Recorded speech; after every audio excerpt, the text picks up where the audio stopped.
saying ہے کہ it was the best of times and it was the worst of times.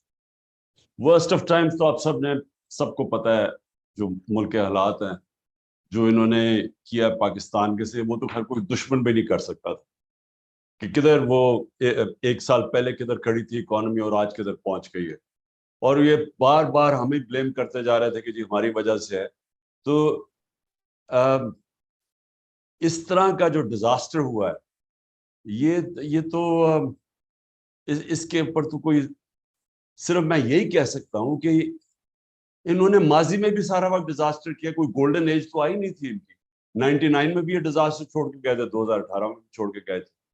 تو یہ میں نے جب باجوہ کو کہا اور پھر یہ شوکت کو بھیجا اس کو بتانے کے لیے کہ ہمیں جب پتا چلا یہ سازش کر رہا ہے تو ہم نے اس کو بتایا، میں نے بھی بتایا اس نے بھی، کہ اس وقت بڑی مشکلوں سے کموڈیٹی سپر سائیکل کے ہوتے ہوئے ہم بڑی ڈیلیکیٹلی اپنی اکانومی بیلنس کر رہے ہیں، کیونکہ وہ اس وقت تیل تو وہ $110 پہ پہنچ چکا تھا بیرل پہ انٹرنیشنلی، تو پریشر تو پڑا جا رہا تھا.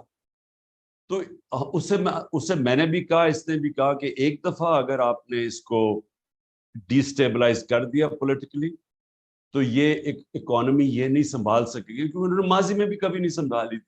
اینی وے وہ ہو گیا.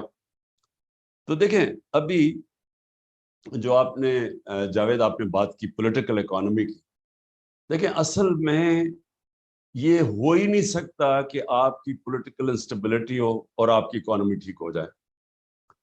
یہ ہو ہی نہیں سکتا کہ آپ ایک ویک پولیٹیکل گورنمنٹ آئے اور وہ آ کے ریفارمز کر دے.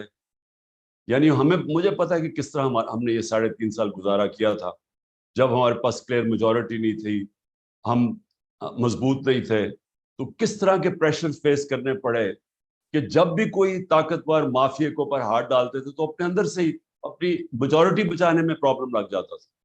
اور پھر جب سپر کنگ صاحب اگر فیصلہ کریں کہ یہاں اکاؤنٹیبلٹی نہیں ہونی تو ہم جو مرضی کر لیں، اکاؤنٹیبلٹی نہیں ہو سکتی تھی، کیونکہ یہاں ہماری کمزوری اتنی تھی. تو یہ جو اب ہے، یہ ورسٹ آف ٹائمز تو بتا دیا، بیسٹ آف ٹائمز تب آئے گا اگر ایک اسٹرانگ اور اسٹیبل گورنمنٹ پبلک مینڈیٹ سے آئے اور پھر اس کرائسس کی وجہ سے وہ سویپنگ ریفارمز کرے، جو بڑی دیر پہلے پاکستان کو کرنا چاہیے تھا، لیکن نہ کسی کی ویژن تھی اور نہ ہو سکتا طاقت بھی نہ ہو، جو ہمارے پاس نہیں تھی وہ اسٹرینتھ. لیکن اب میں پہلی دفعہ دیکھ رہا ہوں کہ اس کرائسس میں تو آپ بزنس ایز یوزول کنڈکٹ کر ہی نہیں سکتے. اس میں تو آپ وہ سٹیپس لینے پڑیں گے جو میرے نہیں خیال میں کسی گورنمنٹ نے ابھی تک لی، اور وہ لینے پڑیں گے، کیونکہ کوئی بھی چیز اب اس کرائسس سے نکل نہیں سکتی. لیکن میرے خیال میں کہ اگر ایک پبلک مینڈیٹ سے گورنمنٹ آئے، لوگوں سے سچ بولے، لوگوں کو تیار کرے. میں جو اپنی قوم کو جانتا ہوں، جو میں نے ایک زیرو سے پارٹی اٹھا کے ادھر تک آج پہنچی ہے کہ سب سے بڑی پارٹی ہے پاکستان کی تاریخ میں، یہ جو آج جو پبلک ہماری سٹینڈنگ ہے، یہ کسی پارٹی کی نہیں تھی. ویسٹ پاکستان، ہاں مجیب الرحمان کی پارٹی تھی 1970 میں ایسٹ پاکستان، لیکن ادھر کبھی پارٹی کی اس طرح کی پبلک بیکنگ نہیں جو آج اس کی.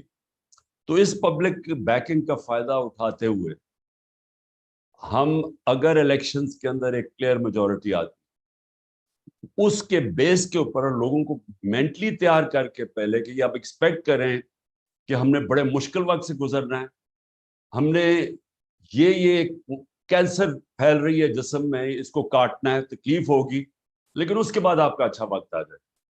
جو میں اپنے لوگوں کو جانتا ہوں، آپ دیکھ لینا یہ بڑی ریزیلینٹ قوم ہے، یہ کھڑی ہو جائے گی. صرف اس کا ہمیں کرنا کیا پڑے گا اس مشکل وقت میں، جو ثانیہ نشتر کے پروگرامز ہیں جو بڑے اچھے، مجھے بھی اس نے ایکسپلین کیا، وہ جو ٹارگیٹڈ سبسڈیز کا پروگرام ہے، ہیلتھ کارڈ ہے، ہم نے ان کی پروٹیکشن کے لیے، جس طرح سستے قرضے ہیں، یہ ہمیں ان کی پروٹیکشن کے لیے چیزیں دینی پڑیں گی جو سب سے ونربل طبقہ. اس کو دے کے تو پھر بڑی ریڈیکل ریفارمز، جس میں ساری آپ نے بات کر دی. یہ جو گورننس سسٹم ہے، یہ تو بالکل ہی ایک ایسا سسٹم ہے جس کے اندر ہم نکل ہی نہیں سکتے. یہ جو ہمارے پرابلمس ہیں، وہ اس کی وجہ یہ ہے کہ اتنا انویلڈی قسم کا سسٹم ہے. کہ آپ جو ہم چیزیں چاہتے ہیں نا, ہمارا پرابلم تو ٹوین ڈیفیسٹس ہے, ایک طرف کرنٹ اکاؤنٹ ہے, دوسری طرف فسکل ہے.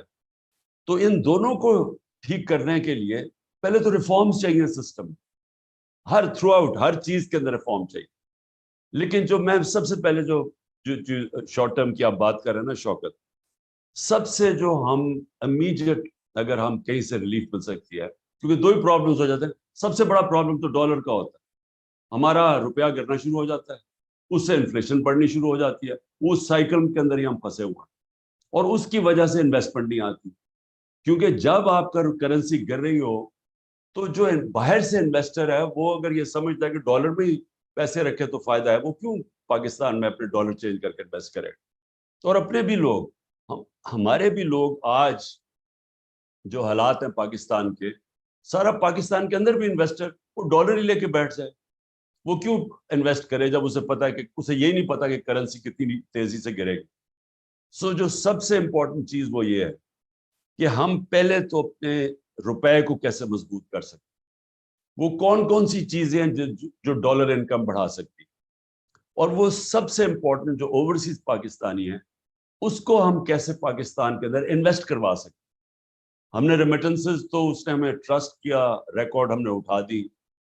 روشن ڈیجیٹل بائی دا وے 1.5 سال کے اندر تقریباً 5.5 ارب ڈالر آ گیا تھا, اور وہ تیزی سے بڑھ رہا تھا, یعنی تیزی سے گرو کر رہا تھا. تو ہم اور کیا کر سکتے ہیں ان کو اس ملک میں انویسٹ کروانے کے لیے. میں نے 2 بڑے پروجیکٹ سوچے تھے. ایک یہ سندھ گورنمنٹ نے سکیٹل کر دیا بنڈل آئیلینڈ کا, billions of dollar, 5-6 billion dollar تو ایک وقت ہی کمٹ ہو گئے تھے باہر سے, بڑے کنسورشنز تھے. اور پھر یہ راوی سٹی, یہ بھی اس کو بھی 12 مہینے اس اسٹے آرڈر دے دیا, 12 مہینے. تو وہ 12 مہینے وہ انویسٹرز, اور اب پہلی دفعہ آ گئے انویسٹرز, اور وہ بھی اور سارے باہر سے تھے. تو یہ جو پاکستان کے اندر ڈالرز کیسے لے کے آنے ہیں اوورسیز پاکستانی سے, یہ ہے کہ اچھا اب میرا سب سے زیادہ انٹریکشن اوورسیز پاکستانی سے, کیونکہ شوکت خانم کا آدھا پیسہ ادھر سے آتا ہے, بنانے میں سب سے زیادہ انہوں نے میری مدد کی تھی, کیونکہ میں جاتا تھا پاکستانی کمیونٹی سے. سو ان کو پرابلمس کیا آتے ہیں. نمبر 1 کہ وہاں ٹائم بہت لگتا ہے. وہ کہتے ہیں پاکستان کے اندر اگر آپ انویسٹ کرتے ہیں تو ٹائم بڑا ضائع ہوتا ہے. ہماری جو سپیڈ ہے کام کرنے کی, جو گورنمنٹ ڈپارٹمنٹس میں, وہ اتنی سلو ہے کہ ہمارے لیے بڑا مشکل ہے کہ ہم ٹائم از مانی. تو وہ سب سے پہلے تو وہ یہ کمپلین کرتے ہیں. سیکنڈلی وہ رشوت کی بات کرتے ہیں, ہر جگہ وہ پیسے لیتے ہیں, اور جو سپیڈ منی کہتے ہیں, وہ جو لوگ اس سسٹم پہ عادی ہو جائیں وہ یہاں ایڈجسٹ ہی نہیں کر سکتے. اچھا کئی دفعہ ان کے بچے آ کے یہاں بڑے موٹیویٹڈ ہوتے ہیں پاکستان میں انویسٹ کرنے کے لیے, وہ بےچارے یہاں دھوکے کھا کے جب ان سے کوئی فراڈ ہوتا ہے, کوئی کانٹریکٹ انفورسمنٹ نہیں ہوتی, وہ سارے واپس چلے جاتے ہیں.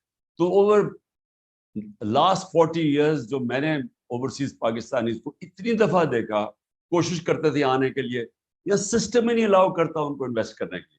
لیکن ایک تو بڑا انویسٹر ہے نا, لیکن وہ جو اسمال اور میڈیم انڈسٹری والا انویسٹر ہے وہ بڑا تو نہیں ہے, لیکن 1 کروڑ پاکستانی باہر, ان میں سے ہی پیسہ جمع کرتے تھے. اور میں آپ بات کر رہا ہوں 70 سے میں کر رہا ہوں, وہ وہاں جا کے پیسے جمع کرتے تھے, پیسے جمع کر کے آگے پاکستان کچھ بزنس میں لگاتے تھے, اور وہ بےچارے 90% پرابلم ہوتا تھا, وہ رل جاتے تھے. یہاں یہ فراڈ ہوتا تھا, کچھ ہوتا تھا, رشوت, وہ چل نہیں. بڑا انویسٹر پھر بھی چل جائے, چھوٹے کے لیے تو یہ سسٹم الاؤ کرتا ہی نہیں ہوتا. سو نمبر 1 میری چیز یہ ہے کہ جو ہمیں ریفارمز کرنی ہے گورننس کے اندر, وہ سب سے پہلے ہم ساری رکاوٹیں روکیں جو کہ ان کے راستے میں آتی. میں جب چائنا بھی گیا, میں نے ان کے پریمیئر سے بات کی, پریمیئر لی سے, کہ ہم پاکستان میں انڈسٹری اپنی ریلوکیٹ کریں. ادھر بھی اسی نے یہ کہا, کہتا کہ اتنی دیر لگتی ہے, وہ سارے کمپلین کرتے ہیں کہ وہاں اتنا پروسیس اتنا لیٹ ہے کہ وہ افورڈ نہیں کر سکتے, وہ چھوڑ کے آ جاتے ہیں. آپ انسینٹیو بھی دیں تو اس کا بھی فائدہ نہیں. سو پہلے تو یہ جو میں کہہ رہا ہوں نا کہ یہ کرائسس اپرچونٹی دے گا اپنا گورننس سسٹم ٹھیک کرنے کا. ہم نے یہ لاسٹ اپنے آخری 6-7-8 مہینے میں اسمال اور میڈیم انڈسٹری پہ بڑا زور لگایا, ان کی, کیونکہ سب سے بڑی تو ان کے اوپر رکاوٹیں, تو ان کی ساری ہم نے گیلوٹین کی, جتنی بھی ان کے اوپر پرمیشنز لینی ہوتی اور انسپیکٹرز اور جو وہ سارا ہم کرتے گئے تو وہ ہم اس طرف جا رہے تھے.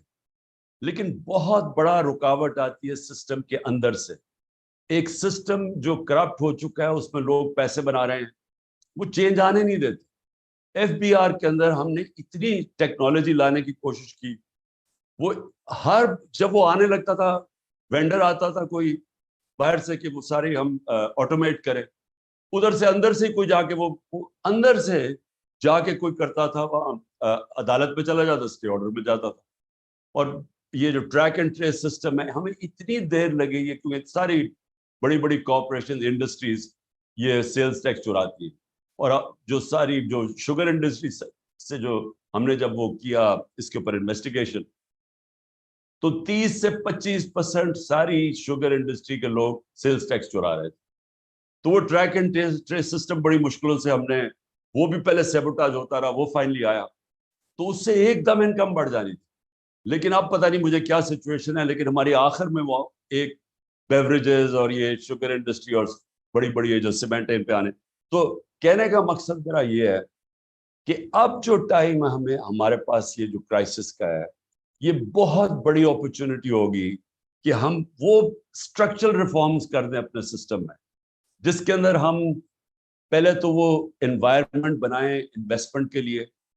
اور میں سمجھتا ہوں کہ سب سے پہلے اوورسیز پاکستانی آئیں گے. چائنا اور انڈیا کی جب انہوں نے کھولی اپنی اکانومیز, تو ان کی سب سے پہلے ایکسپریٹڈ کمیونٹی کی سب سے پہلے انویسٹمنٹ آئی. ان کے لیے ہم تیار کریں, اور دیکھیں وہ فنومینل ان کے پاس ریسورسز ہیں اوورسیز پاکستانیز کے پاس. تو میں یہ فگر کوٹ کرتا ہوں کیونکہ مجھے اپنا والوں نے دی کہ 16,000 پاکستانی امریکن فزیشنز کی نیٹ ورتھ $200 بلین ہے.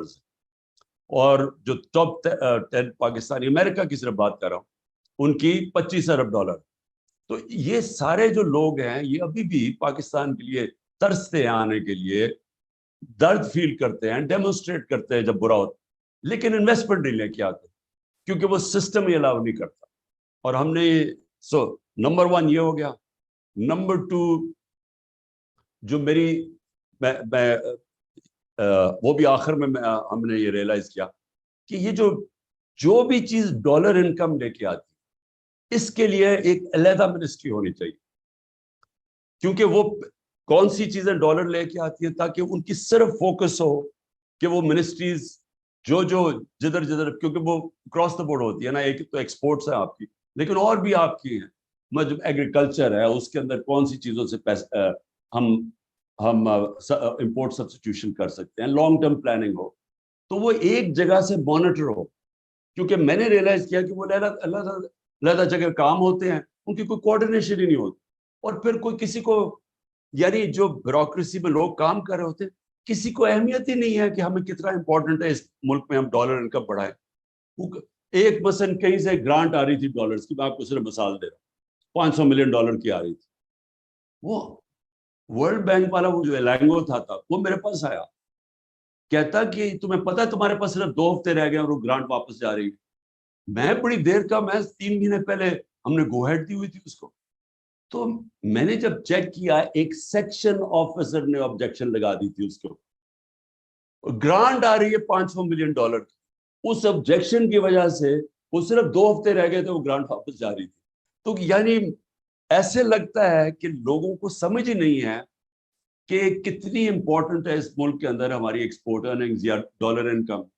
تو میں یہ سوچ رہا تھا کہ ایک اگر منسٹری کا صرف یہ کام ہو کہ کون سی چیزیں ڈالرز لے کے آتی ہیں, اور وہ ان کی سارا وقت پلاننگ ہو رہی ہو کہ ہم کیسے اس کو ایکسپینڈ کر سکتے ہیں, ہم کدھر پرابلمز آ رہے ہیں وہ دور کریں. تو اور پھر ایگریکلچر ہے, اور ہے مثلا ٹورزم کی کبھی بھی نہیں ہونی چاہیے کہ اس کو یہ پروونسز کے اندر چلے گئے ٹورزم, ان کے پاس کیپیسٹی نہیں ہے ٹورزم ڈیولپ کرنے. ٹورزم فیڈرل سبجیکٹ ہونا چاہیے اوور آل آپ, کیونکہ اس میں اتنا زیادہ پیسہ آ سکتا ہے. صرف ریلیجس ٹورزم میں جو ہم نے شروع کی تھی, ایسی بدھسٹ سائٹس ہیں پاکستان میں, لیکن اس کا کوئی, اب وہ کے پی کے پاس, کے پی میں جو پڑا ہوا ہے مثلا بہت زیادہ سائٹس پائے ہیں, اور یہ جو 40 فٹ کا سلیپنگ بدھا پڑا ہے جو ہمارے دور میں ڈسکور ہوا, تو اس کے لیے تو پورا ایک پلان بننا چاہیے کہ کیسے اٹریکٹ کریں. میں نے وہ کوئی بدھسٹ مانکس آئے, تو انہوں نے کہا جی یہاں ساری دنیا اس کو دیکھنا آنا چاہتی ہے، وہاں کوریا سے آئے ہوئے. تو ہمارے پاس نہ کے پی کے اندر کیپیسٹی تھی کہ وہ اس کو پوری طرح مارکیٹ کریں یا ڈیولپ کریں، اور نہ ہی کسی کے پاس ہے. صرف یہ ٹورزم بھی یہ بہت بڑا منی ارنر ہے. میں آپ کو ایک اور بات بتاؤں، میرے پاس آیا آسٹریا سے، اس نے مجھے کہا کہ آپ کا جو وہ ناردرن ایریا پھر کے آیا، اس نے کہا آپ پاکستان دنیا کا اسکیئنگ کیپٹل بن سکتا ہے، کیونکہ وہ برف پگھلتی جا رہی ہے گلوبل وارمنگ سے. ہماری اتنے اونچے اونچے پہاڑ ہیں کہ وہاں سارا سال اسکیئنگ ہو سکتی ہے. تو اینی وے میں صرف یہ اگزامپل دے رہا ہوں کہ ہمارے پاس کیپیسٹی، اب جی بی کے اندر کیپیسٹی ہوگی کہ وہ ڈیولپ کرے اس کو. سو یہ بھی ایک جو بھی ڈالر ارنر کی آپ کو مثال دے رہا ہوں. سیکنڈلی منرلس، اب منرلس بھی چلے گئے سارے صوبوں کے پاس، ان کے پاس بھی کیپیسٹی نہیں ہے. اب اتنی پوٹینشیل ہے منرلس کے اندر ڈیولپ کر، لیکن وہ بھی جب ایک تکڑی منسٹری فیڈرل لیول پہ ہوگی تو وہ ڈیولپ ہوگا. شیر بشک صوبوں کو چلا جائے، لیکن اس کی ڈیولپمنٹ کے اندر تو ایک پاورفل منسٹری بنے جو سارا وہ ڈیولپ کرے. میں صرف مثال دے رہا ہوں جو ڈالر ارن کر سکتے ہیں. اور پھر سیکنڈلی جو ایکسپینڈیچر، یہ جو آپ نے بات کی بالکل ٹھیک شوکت، کہ اتنا بلوٹڈ ہماری گورنمنٹ بیٹھی ہوئی ہے. ابھی آپ نے فگرز دیے ہیں ان کے اوپر کتنا پیسہ اب ان کی انکریز سیلری انکریز پہ ملک کی کتنی ریسورسز جائیں گی. لیکن اگر آپ ان کی پروڈکٹیوٹی دیکھیں تو وہ جب آپ 3 آدمی بٹھا دیتے ہیں ایک آدمی کا کام کرنے کے لیے، تینوں ہی نہیں کام کرتے، اور بلکہ رکاوٹ بن جاتے راستے میں، چیزیں سلو ڈاؤن کر دیتے ہیں. تو یہ بھی کرائسس ایک گولڈن اپرچونٹی ہے کہ اس کو ڈاؤن سائزنگ کریں اپنی گورنمنٹ کو. اور اس کے علاوہ بھی ہمارے پاس کیپیسٹی بھی نہیں ہے. جو ماڈرن ریکوائرمنٹس ہیں بیوروکریسی کی یا منسٹریز کی، وہ ہے ہی نہیں. مجھے اتنا جب ہم نے پروب کیا تو 2 بڑی انرجی کی بہت بڑی منسٹری، پیٹرولیم اور پاور، اب ہم سارا وقت فیل کرتے تھے کہ ان کے اندر کیپیسٹی نہیں ہے. اتنا پیسہ ہے اس کے اندر، اتنی لاسز ہیں. لیکن اس کے لیے تو ہم نے ویسے یہ بڑا ڈسکس کیا ہوا شوکت، میں نے بھی، یہ حماد سے بھی، کہ ہمیں بڑے اس کے لیے کوالٹی کے جتنا مرضی ان کو پیسہ دو، کوالٹی کے اسپیشلسٹ آنے چاہیے، پروفیشنلز کو چلانا چاہیے، کیونکہ ایک فیصلے میں اربوں روپے ادھر ادھر چلا جاتا ہے. اور ان کے اندر لوگ بیٹھے ہوئے ہیں، پتہ نہیں کتنے سال کے مافیاز. وہ شپ نہیں لگ رہی، شپ کو باہر کھڑا کرا، وہ آیا، ہر چیز میں پیسہ بن رہا ہے. سو اینی وے یہ اس کے جب تک آؤٹ سائڈ پروفیشنل اس طرح کے منسٹرز نہیں آتے، ہم ان کو صحیح معنی میں نہیں چلا سکتے. اور میں نے جو آخر میں 2-3 پوائنٹس تھے میرے، ہاں لانگ ٹرم پلاننگ. دیکھیں میں نے ایک اور بھی دیکھا کہ ہم جو آج ہمارے حالات ہیں وہ سارے یہ شارٹ ٹرمزم کے لیے، ہم الیکشنز کے لیے دیکھتے ہیں. اس لیے کبھی کسی نے انوائرمنٹ کا ہی نہیں سوچا. ہم نے پہلی دفعہ یہ جو ہماری اور دنیا میں بھی اکنالجمنٹ ہوئی، وہ تو کے پی سے ہم نے شروع کیا، یہ جو بلین ٹری سونامی کا آئیڈیا کیا، اور اس کے بعد انوائرمنٹل پہلی دفعہ پروگرامز بنائے. تو یہ تو کسی کے ریڈار پہ بھی نہیں ہے. یہ تو کوئی سوچتا ہی نہیں ہے اس چیز کے اوپر، کیونکہ پاکستان کی جو ولنریبلٹی آگے وہ بڑھتی جائے گی. اور پھر ڈیمز کا سوچے، 50 سال کے بعد ڈیمز بنا رہے ہیں. ہاں یہ پہلی دفعہ ہماری گورنمنٹ میں شروع ہوئی ہے ڈیمز بنانے. تو یہ بھی یعنی جب تک ایک بیٹھ کے جو ابھی آپ نے، ایک تو ایمرجنسی ہو گیا، ایک شارٹ ٹرم ہو گیا، لیکن لانگ ٹرم پلاننگ کبھی بھی کوئی دنیا کے اندر ملک پروگریس نہیں کر سکتا جب کہ اس کی لانگ ٹرم پلاننگ. اور یہ سارے جتنے بھی میں نے دیکھے ہیں جو سکسیس ماڈلز ہیں، انہوں نے، اب چائنا جاؤ، انہوں نے پتہ نہیں کتنے سالوں کی پلاننگ کی ہوئی ہے. یہ جتنے بھی ہے، ساؤتھ کوریا، یہ سب کی لانگ ٹرم پلاننگ تھی. ہمارا تو یہ صرف الیکشن ٹو الیکشن پلاننگ ہوتی ہے، جس کی وجہ سے ہم ایک کرائسس ٹو کرائسس جاتے ہیں. تو ہمارا جو یہ ٹوین ڈیفیسٹس ہیں، جو ہمارے اصل پرابلمس، اس کے لیے ایکسپورٹ اور ڈالر ارننگ بڑھانے کے لیے پوری ایک تیاری ہو. کیسے ہم جو اپنی امپورٹس ہیں، جو ہم امپورٹ سبسٹیٹیوشن کر سکتے ہیں، وہ اس کے ساتھ ہو. اور جو کون سی اور بھی جو جس طرح میں نے ٹورزم اور منرلس کا، ان کی ہم کیسے ان کو ڈیولپ کر سکتے ہیں. اور پھر خرچے کدھر کم کر سکتی ہے گورنمنٹ چلانے میں، کیونکہ یہ اتنی بڑی جو گورنمنٹس بن گئی ہیں، یہی سب سے بڑی رکاوٹ ہے ہماری اس کے اوپر انویسٹمنٹ کے اندر. جو میں پھر سے ریپیٹ کرتا ہوں، اوورسیز پاکستانیز کی انویسٹمنٹ یہ سب سے امپورٹنٹ ہوگی ہماری ڈیولپمنٹ پہ شروع میں. یہ سب یہ کیونکہ یہ کرنا چاہتے ہیں انویسٹ, یہ پہلے سے انکلائنڈ ہے, ان کے لیے پہلے سے پلان کریں کون کون سے ان کے پرابلمز آتے ہیں. صرف ایک کا اوورسیز پاکستانی منسٹری کا نمبر 1 کام صرف یہ ہونا چاہیے کہ ان کی جو بھی انویسٹر وہاں سے آئے اس کو فیسیلیٹیٹ کیا جائے, اس کے لیے سارے رکاوٹیں اور کانسٹنٹلی کرنا پڑے. کیونکہ میں نے یہ بھی ریئلائز کیا کہ ہماری منسٹریز کے اندر پورے مافیاز اب بن گئے, اور وہ اینٹی ڈیولپمنٹ. میں نے کوشش کی, مثلا میں آپ کو مثال دیتا ہوں کنسٹرکشن کی انڈسٹری کی. ہم جب کووڈ کے اندر پھنس گئے اور بالکل ہی اکانومی ٹھپ ہو گئی, تو میں نے پھر وہ خاص اس کے IMF کے ہیڈ سے بات کی, اور ہم نے کنسٹرکشن انڈسٹری کو ہم نے پھر انسینٹیوائز کیا کیونکہ وہ روزگار دیتی ہے زیادہ. آپ یقین کریں کہ مجھے ہر ہفتے میٹنگ کرنی پڑتی تھی, ہر ہفتے فیصلہ ہوتا تھا کہ جی آپ کی اب یہ رکاوٹیں آ رہی ہیں. وہ کنسٹرکشن انڈسٹری کے بھی لوگ آئے ہوئے تھے, وہ کہتے تھے یہ پرابلمز آ رہے ہیں, وہ ہم ریموو کرتے تھے, فیصلہ ہو جاتا تھا. 2 ہفتے کے بعد پھر میٹنگ ہوتی, پتہ چلتا تھا انہوں نے پھر سے کوئی اور چیز ایڈ کر دی, ایک سینٹنس لگا دیا, وہ رکاوٹ آ گئی. تو وہ اتنا بڑا پرابلم تھا. تو مجھے 6 مہینے لگے ہر ہفتے میٹنگ کرتے کرتے ایونچولی وہ کنسٹرکشن کو سیکٹر کو انسینٹیوائز کرنے کے لیے, اور اس کے بعد وہ بوم کر گیا. جو سب سے بڑا پرابلم ہے نا وہ ہے اسمال اور میڈیم انڈسٹری. وہ ان کے اتنی زیادہ پرابلمز ڈالتے ہیں ان کے راستے میں, کیونکہ ان سے بھی ہماری میٹنگز ہوتی تھی. اچھا وہاں بھی یہی ہوتا تھا. اور FBR کے اندر اچھا آپ کہتے جی یہ چیزیں کم کریے, ٹیکس کر دیں, انسینٹیوائز کریں, وہ تھوڑی دیر کے بعد وہ کوئی اور لائن ڈال کے پھر وہ ٹیکس لگا دیتے. یعنی بھیا ٹیکس نہیں لگاتے تھے, اپنی پاور چھوڑتے نہیں تھے. تو اس کے لیے اب جو سچویشن ہے, اور ہم طاقتور نہیں تھے, وہ جا کے پتہ نہیں اسٹے لے لیتے تھے ہر جگہ. اگر گورنمنٹ تکڑی آتی ہے اور وہ پبلک کے مینڈیٹ سے آتی ہے, صرف وہی آتے ساتھ ہی یہ اس کرائسس کو سامنے رکھتے لوگوں کو پریپیئر کر کے یہ ریفارمز کرے, جس میں جو گورنمنٹ کارپوریشنز بھی ہیں. لیکن میں انفارچونیٹلی اس وقت سچویشن کیا, جو یہ اس وقت اسٹیبلشمنٹ کر رہی ہے وہ اس کا اپوزٹ کر رہی ہے. وہ پوری کوشش کر رہی ہے کیونکہ مضبوط گورنمنٹ نہ آ جائے. وہ سب سے زیادہ ابھی پالیسی صرف ایک ہی ہے کہ کسی نہ کسی طرح تحریک انصاف نہ آئے. اب اگر تحریک انصاف نہیں آئے گی تو کون آئے گا؟ یہی کھچڑی ہے. یہ شوکت ترین کا کزن وہ ایک تیار ہو رہا ہے, ایک اور کھچڑی پک رہی ہے وہاں. تو یہ جب سارے مل کے آ جائیں گے تو مجھے بتاؤ انہوں نے گورننس کیا دینی ہے؟ یعنی وہ بالکل ہی اپوزٹ ہے جو ملک کی ضرورت ہے. ملک کی ضرورت ہے اسٹرانگ گورنمنٹ. یہ جو لے کے آ رہے ہیں وہ مور آف دا سیم. یہی لوگ ہیں نا, یہ ان میں ایک دو اور ریلو کٹے ایڈ ہو جائیں گے, لیکن وہ گورننس کیسے پرووائڈ کریں گے؟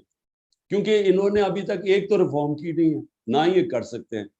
سو اس لیے انفارچونیٹلی جس طرف ہم ڈائریکشن جو ملک کا جا رہا ہے, میں 1 سال سے لگا ہوا ہوں کہ ایک ہی طریقہ ہے الیکشن کرواؤ گے تو پولیٹیکل سٹیبلٹی آئے گی. جب تک پولیٹیکل سٹیبلٹی آئے گی اکانومی نے سٹیبلائز نہیں کرنا. اور وہی ایک کام کو اس کا الٹا کر رہے ہیں. اب کہہ رہے ہیں جی اکتوبر میں الیکشن کروانا ہے. اب کہہ رہے ہیں کہ اکتوبر میں بھی شاید الیکشن نہ ہو, اگلے مارچ پہ چلا جائے. وہ کیوں چلا جائے؟ کیونکہ جب تک PTI کرش نہیں ہو جاتی انہوں نے الیکشن نہیں کروانا. اب مجھے یہ بتاؤ کہ جن کی سوچ یہ ہے وہ پاکستان کو تو نہیں سوچ رہے, کیونکہ پاکستان کا تو جس طرح ہم سب جانتے ہیں, جس طرح یہ جاوید نے بڑی اچھی بات کی کہ پولیٹکس اور اکنامکس تو ساتھ ساتھ جاتے ہیں. تو یہ اگر اس سچویشن کے اندر ہمارے پاس پولیٹیکل سٹیبلٹی نہیں آتی تو نہ یہاں کوئی ریفارمز ہو سکتی ہے, نہ ہم اس کرائسس سے نکل سکتے ہیں, نہ ان کے پاس کوئی روڈ میپ ہے. اب ان کے پاس تو کوئی روڈ میپ ہے ہی نہیں, جو ہوتا نظر آ جانا تھا اب تک. پلس نہ کوئی ٹرسٹ کرتا ہے. اور جو میری فیلنگ ہے کہ ہمیں جو شارٹ ٹرم میں بوسٹ ملے گی وہ اوورسیز پاکستانی سے, وہ تو سب سے پہلے روشن ڈیجیٹل سے پیسہ کم ہو گیا, ریمیٹنسز گرنی شروع ہو گئی. انہوں نے تو انویسٹ کرنا نہیں ہے. اور وہ کیوں انویسٹ کریں گے جب ان کی ساری لیڈرشپ کے اربوں ڈالر باہر پڑے ہوئے ہیں, اپنے پیسے باہر رکھے ہوئے ہیں, اور لوگوں کو کہہ رہے ہیں کہ پاکستان وہ انویسٹ نہیں کرنے لگے. تو ہے ہی صرف ایک سلوشن کہ ہماری جو ریفارم پروگرام کی بگننگ ہوگی وہ ہوگی تب کہ فری اینڈ فیئر الیکشنز ہوں, ایک پبلک مینڈیٹ سے گورنمنٹ آئے, اور پھر وہ سرجیکل ریفارمز کرے, پبلک کو اپنے ساتھ لے. پبلک اس ملک کی بڑی تکڑی ہے. اگر ہم پبلک کو صرف یہ سمجھا دیں کہ آپ کو یہ مشکل پیریڈ گزرنا پڑے گا جب تک یہ ریفارمز چلتی نہیں ہیں, میرے خیال میں پبلک ساتھ چلے گی اگر وہ گورنمنٹ کو ٹرسٹ کرتے ہیں. اور اس کے ساتھ یہ سارے ہم وہ پروگرامز جو ہم نے شروع کیے ہوئے تھے, جس میں ہیلتھ کارڈ بہت امپورٹنٹ ہے, کیونکہ یہ ہیلتھ کارڈ کی صرف یہی نہیں ہے کہ یہ غریب آدمی کا سب سے, جب بیچارہ بیمار ہوتا ہے, عام آدمی, غریب کیا, اب تو مڈل کلاس کا بھی یہی حالات ہے, جب وہ سب سے تکلیف میں ہوتا ہے اس کے پاس ہیلتھ انشورنس ہو, وہ اس سے بہتر نعمت آپ نے کسی کو, آپ عام آدمی کو دے سکتے ہیں. لیکن اس کے علاوہ پہلی دفعہ پرائیویٹ سیکٹر کے ہاسپٹل دیہاتی علاقوں میں جا رہے تھے. پہلی دفعہ کیٹرک کے آپریشن کرنے کے لیے ڈاکٹرز نے اپنی چھوٹی چھوٹی کلینکس کھولنی تھی دیہاتوں کے اندر, ہیلتھ کارڈ کی وجہ سے. نہیں تو وہاں تو ان بیچارے لوگ بے بس ہے, ہمارے پاس پیسہ ہی نہیں ہے انفراسٹرکچر بنانے کا سارے پاکستان میں ہاسپٹلس کا. تو ایک بالکل کوانٹم چینج آ رہا تھا ہمارا پورا ہیلتھ سسٹم, اور ان کی پروٹیکشن کے علاوہ. اور دوسرا پھر یہ جو احساس کا پروگرام ہے, ٹارگیٹڈ سبسڈیز, یہ بالکل سبسڈیز ٹارگیٹ ہونی چاہیے. یہ جو اتنا زیادہ ہم سبسڈائز کرتے ہیں پیسہ, وہ جاتا ہی نہیں ہے. وہ تو, اور یہ بھی بات کی ایکسپورٹس کا بھی سبسڈائز تب کریں جب اس کا رزلٹ نظر آئے کہ ہاں ایکسپورٹ سے آپ کی انکریز ہوئی ہے, تو تب سبسڈیز ہے. سو یہ جو اب تک سبسڈائز کرنے کے پروگرامز ہیں, اس کو بالکل چینج کرنا چاہیے. اور ثانیہ نے یہ جو یہ نچلے طبقے کے لیے ٹارگیٹڈ سبسڈی, وہ بڑا, میں نے اس کی پریزنٹیشن دیکھی ہے, زبردست پروگرام اس نے بنایا. اور اس کے علاوہ یہ جو, سو ہم نچلے طبقے کو اگر دھیان کر لینا, کیونکہ یہ مشکل وقت میں ان کے اوپر پریشر نہ پڑے, تو اس کے بعد میرے خیال میں یہ قوم تیار ہو جائے گی یہ اس ریفارم پروگرامز کے لیے. تو میں سب کا شکریہ ادا کرنا چاہتا ہوں, کیونکہ آپ کی, مجھے آج کل آپ کو پتہ ہے کہ مجھے ٹائم نہیں ملتا, کیونکہ میں لاء سیکھ رہا ہوں. اب میں اتنی زیادہ عدالتوں میں جا چکا ہوں کہ میں بڑا ایکسپرٹ بن جاؤں گا لاء کا, تو اس لیے مجھے اتنا وقت نہیں ملا. لیکن میں انشاءاللہ یہ تھوڑا سا پریشر ایز ہوتا ہے تو ہم شوکت یہ ریگولر میٹنگز کریں گے. میں ابھی بھی کنونسڈ ہوں, وہ ابھی ہم بات نہیں کریں گے اس کے اوپر, لیکن میں کنونسڈ ہوں کہ تھوڑا سا out of the box thinking کرنی پڑے گی, کہ یہ جو ہمارا روپیہ گرتا ہے اور یہ جو اس کے ساتھ انفلیشن آتی ہے, یہ جو سب سے بڑا پرابلم ہے, اس کے اوپر تھوڑی سی out of the box thinking جو ہے, اس کے اوپر اور ڈیبیٹ چاہیے. کیونکہ وہ جو ہمارا دوست ہے, وہ پورا پیپر اس نے بنا کے ابھی مجھے بھیجنے لگا, جو میں آپ سب کے اندر سرکولیٹ کروں گا. اس نے وہ بڑا کمپریہنسو ایک پروگرام بنایا کہ اس کے خیال میں کرنٹ سچویشن میں ہم کیسے نکلیں گے.